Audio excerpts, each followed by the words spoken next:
Another little quick nighttime one that just kind of came in. When it comes to TV, have you guys kind of noticed that there's a certain kind of pattern, narrative, repetition? I spoke about it prior, yet this one kind of brought to a message, or it was triggered by a message that somebody sent me based on an experience that he had with someone else, and it was kind of interesting to take that into consideration. Just when it comes to doing this kind of work, the inner work, okay? Oftentimes we would kind of have an aspect of we want to do it quick. We kind of hope it would be done really fast. And to a certain degree it can, but not all the time. And even then we could go into a deconstruction of time, what is fast, what is slow, and all of that, especially considering the factors and nuances that have led to something that you kind of want to get rid of or move away from, a habit or behavior you want to move away from. And because of that would influence it. So there's multiple little factors that we can kind of go into. Yet there's an initial frustration, and I felt it as well, like way earlier on when it came to, I started with Tony Robbins, and then Jim Rohn, Tony Robbins, and then went into more motivation, then went into NLP, then went into psychology, then went into philosophy, then went into like taking bits and pieces here and there, because eventually there was a frustration. I'm like, okay, well, this sounds great, but it doesn't really connect to me. So, and it initially, after the little hurdles of shit, this is not working, shit, this is not working, again, repeating that gets the mind to go, oh shit, this is not working. So it wasn't necessarily helping, but noticing that and kind of going, wait, so what's my determining factor for not working, and not necessarily having a full understanding of the process. So I was going in the negative path, of course, at that time without necessarily knowing. Yet wanting to understand, like going back into retrospection, it's like, well, wait, would there have been some kind of an aspect of expectation, and where would that aspect of expectation come from? Or what would be various factors that would influence that? I mean, aside from the environment, an interesting thing that kind of came up, and from that person's comment, was this aspect of television. And I kind of just kind of went, that one's a very interesting little nuance to look into, because it's not clear cut. Because I can see issues on multiple ways to interpret it. There's one way that a lot of people seem, especially nowadays, to interpret, and it's like, the medias are feeding you this, the medias are feeding you that, the medias are brainwashing you. And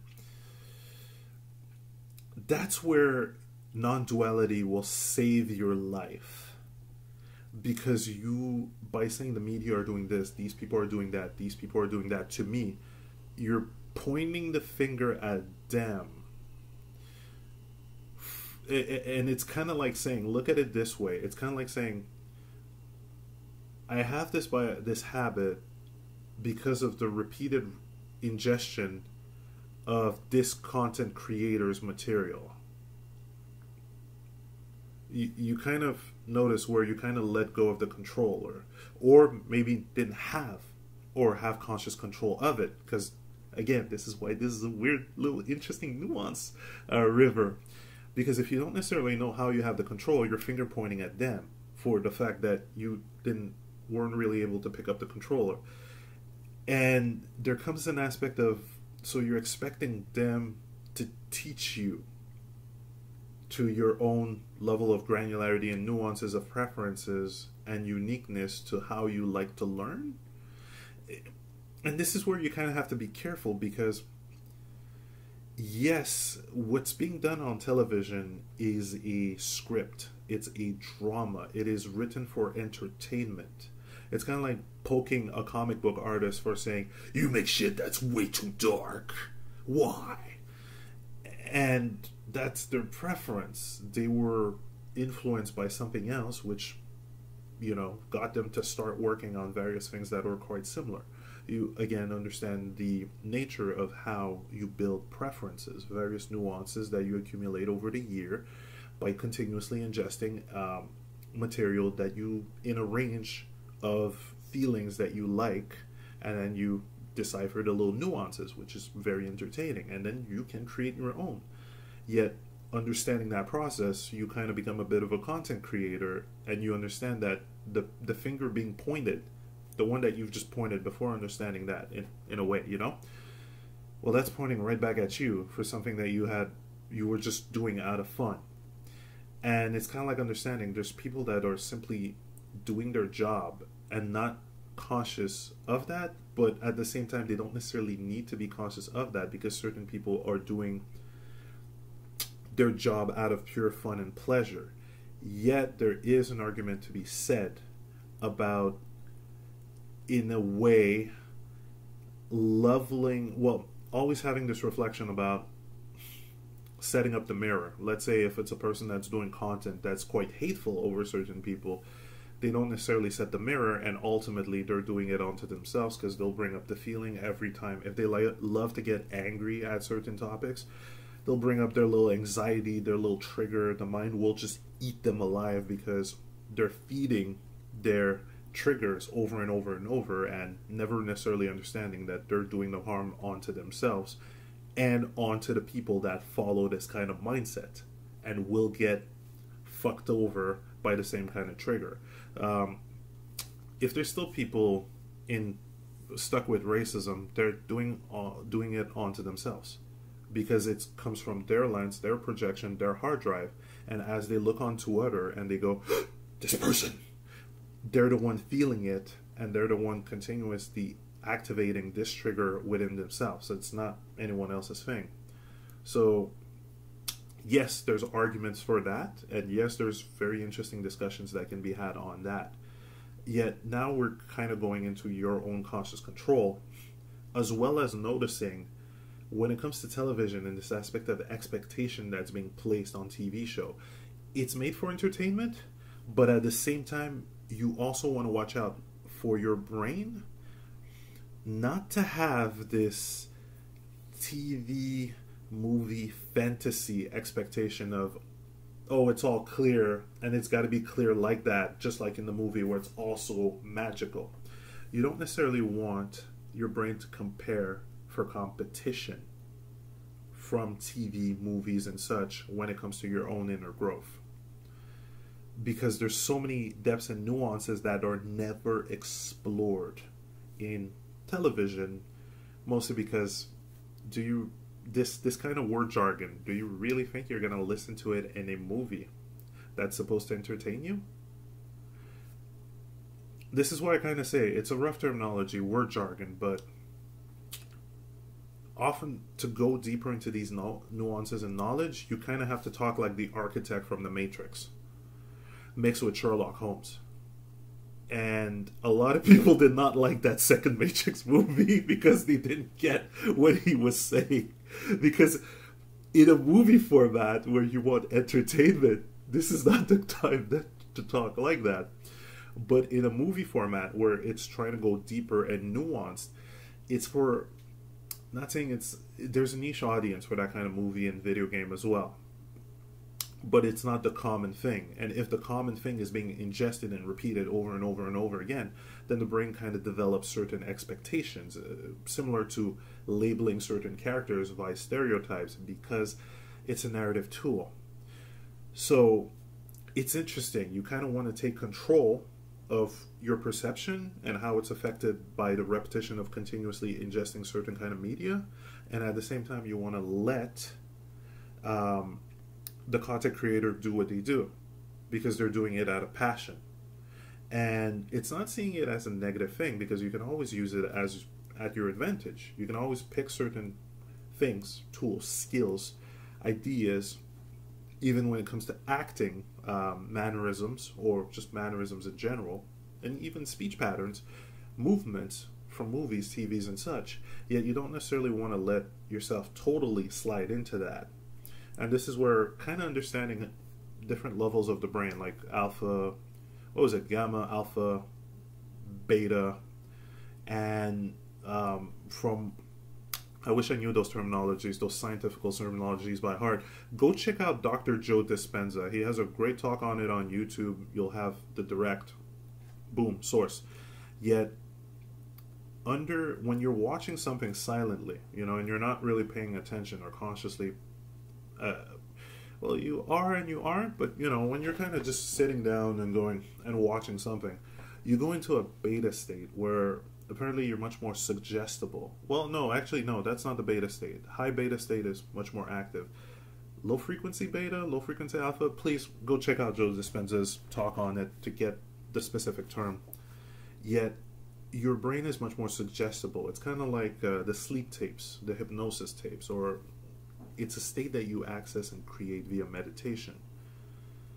And at that point, your brain it's easily suggestible. So you can use it as your advantage or at your disadvantage. This is why, to a certain degree, do not check the news before going to bed, because you're gonna fuck your dreams.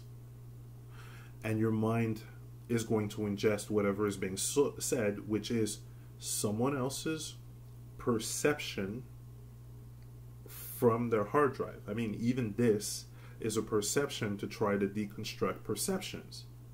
Yet, there's multiple other ways and other perception to deconstruct the actual aspect of perception. So, depending on what you listen to and where you feel it is leading you, like here, let's talk a bit more about perception and deconstructing it.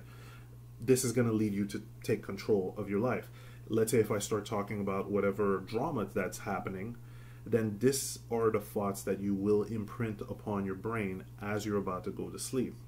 And this is why you kind of have to take control and not necessarily finger point, because the show passes at the time it passes. You pick it up and you repeat it at the time that you pick it up and you repeat it.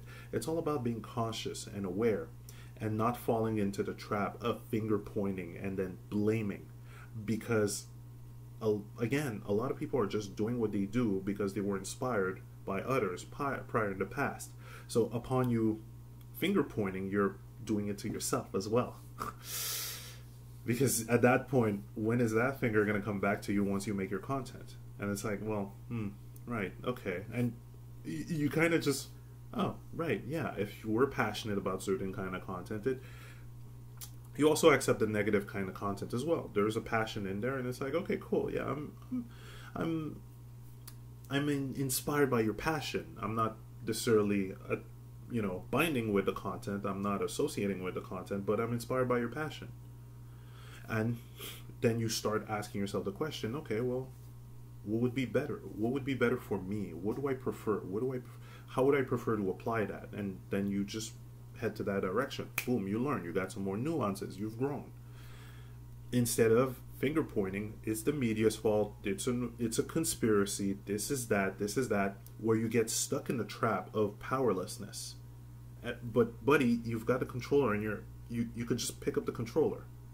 Stop finger, But again, cyclical habits, because a lot of people, again, it trickles down. It trickles down through evolution and expansion.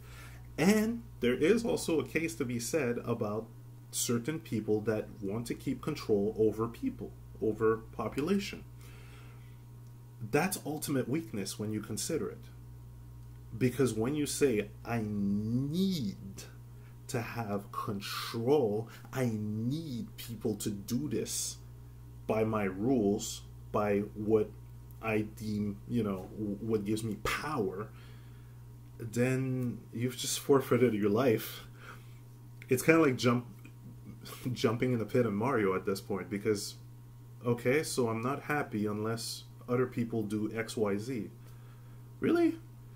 Go check out a couple of videos back. I gave you a fucking formula. The formula is easy. Stay in flow state, And you don't need people to be X, Y, Z. You adapt to various situations, and you kind of accept people being people. People either taking cautious action or unconscious action by setting the mirror in front of them and going, would I like another person to talk to me like that? Or would I like another person to interact with me in the same way? But once you kind of go, okay, well, I need to control the population, or I need to control X, Y, Z, you've just forfeited your life. because you're always going to need the control. It's still stuck in the mind, and that's why you kind of want to give that, you know, if it is okay, if it is not okay, but you kind of want to give that aspect of, you kind of feel, it's not pity, but you kind of also feel compassion for having that unconscious momentum being passed down, and then you just let go. Because when you understand the concept and you understand how weak that makes you, you kind of go, oh shit, so would I consciously choose that? No, of course not. And you don't blame yourself if you find yourself slipping. You just kind of go, oh, okay, let me scrub that off and not do that.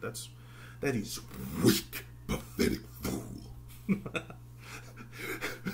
Shao Kahn would just come in and go, you try to... No, he's actually a weak, pathetic fool as well.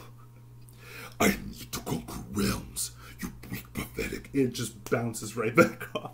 Again, characters created for a narrative. You won't... The mustache twirling villain is actually the weakest entity you would ever face. And you could just laugh and just go, ah, you're still playing that little game. That's funny. That's cute.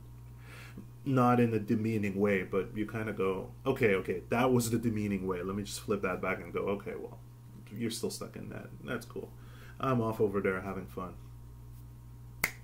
So yeah, play with that. Pick up your controller and just consciously ask yourself those questions and just play around. Play around. Don't need yourself to as well, because that'd be trying to control yourself entirely, and you'll never have entire control. So if you're still working with ones and zero, oh, I don't have full control, so I'm not self-aware, or I'm not spiritually awakened because this value has been told to me. Mind. It's progressive. You learn, you get to a state, and guess what? You infinitely grow. So it's not ones or zero. You don't need to have a specific set or value. You can just enjoy the ride and continuously grow. Just like your craft or even gaming skills. So, yeah, play with this, man. Weak, pathetic fool. I love that voice, but I can't do it too much. Have a great time, guys, and play with this. Also, thank you all for the references for certain books that I might want to check out. I'm a big fan of audiobooks, so I might be able to just set up an Audible now with the time and just gather more nuances from various perspectives and point of view, just like the definition of wisdom, and then find more ways, more analogies, more metaphors to try and get you guys to, you know, get more people to kind of connect and understand how they can just take control. And just take control. At the end of the day, it's like, yo, you've got control? Fuck yeah, just go out there, be awesome. And then you're going to impact other people that way. In positive way, instead of I eat weak. So yeah, thanks again for the suggestion. Keep the chats going and keep the messages going. Top notch for the PM that brought this topic on. Thank you.